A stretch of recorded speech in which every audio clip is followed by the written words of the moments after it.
मंगलवार को हुई जनसुनवाई के दौरान दो अनोखे मामले सामने आए।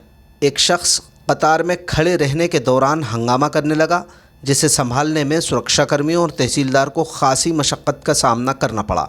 वहीं एक अन्य आवेदक ने जनसुनवाई कक्ष से बाहर आ रहे कलेक्टर पर फूलों की बारिश करना शुरू कर दी। दिलचस्प बात यह है कि दोनों ही आवेदक ज़मीन में गड़बड़ी से संबंधित समस्याएं लेकर पहुंचे थे। दरअसल हर मंगलवार की तरह इस बार भी जनसुनवाई कक्ष में कलेक्टर किशोर कुमार कन्याल आवेदकों की समस्याएं सुन रहे थे। बाहर लंबी कतार लगी थी। इसी दौरान ग्राम खुटियावद निवासी भोलाराम नामक एक शख्स चिल्लाने लगा और ज़मीन पर लेट गया।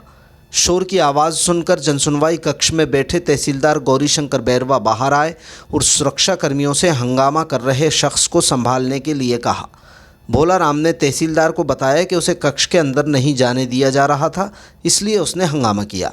हालांकि तहसीलदार खुद भोलाराम को जनसुनवाई कक्ष में लेकर गए, जहां उसने कलेक्टर को आवेदन देकर बताया कि उसके पिता एक दबंग शख्स के यहां काम करते थे, जिन्होंने उसकी ज़मीन फर्जी तरीक़े से हड़प ली।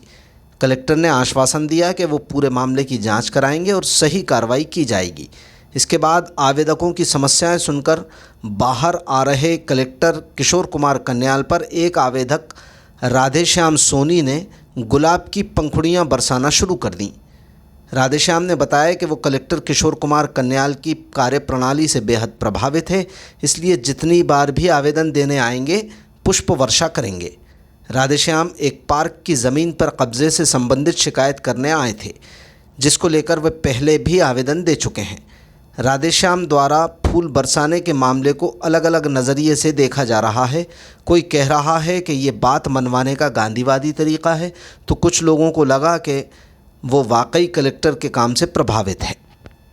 पुरानी मेरी जो जायदाद थी इनने रजिस्ट्री करा ली, हम मारे मारे फिर रहे हैं और जो मेरी ज़मीन पे लोन है बिन लोगों पे मुझे तुरंत जेल की सज़ा कराई जाए और हम मारे मारे फिर रहे हैं। जो लोगों ने पुलिस नहीं पकड़ रही, पैसे दे देते हैं हमें।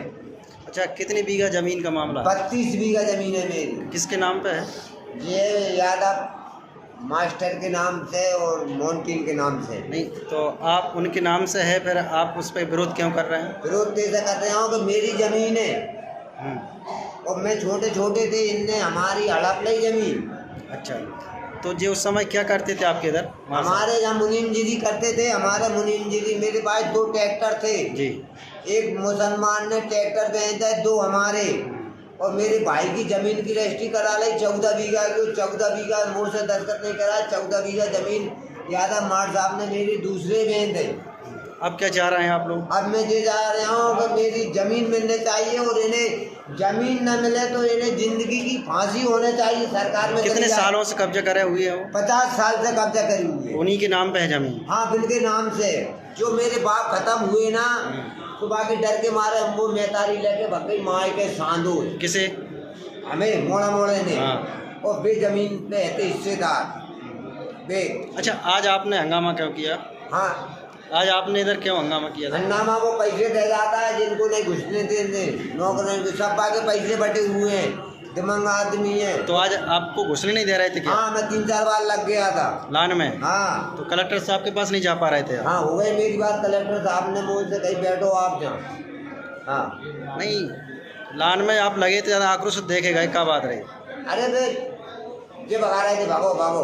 बाकी जहाँ सब आदमी है। हाँ, फिर दोनों के आदमी है, बहुत बड़ा आदमी है वो है, पर दंड मिलने चाहिए। क्या नाम है आपका? मेरा नाम भोलाराम रघुवंश जी है। कौन से गांव के हो? खुटियाबाद। मैं साहब उनके काम से बहुत खुश हूँ। गुना में जब से भी आए हैं तो पत्थरों में भी फूल खिल गए और मैं तो श्रीमान की सेवा में एक आवेदन देने आया था। उसमें क्या लगा?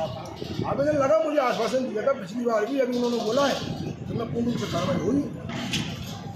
अगली बार आप आएंगे? बिल्कुल आएंगे। और कुछ कहना चाहेंगे? दोबारा भी हम गुलाब की बरसाई करेंगे उनके ऊपर, फिर गुलाब बरसाएंगे।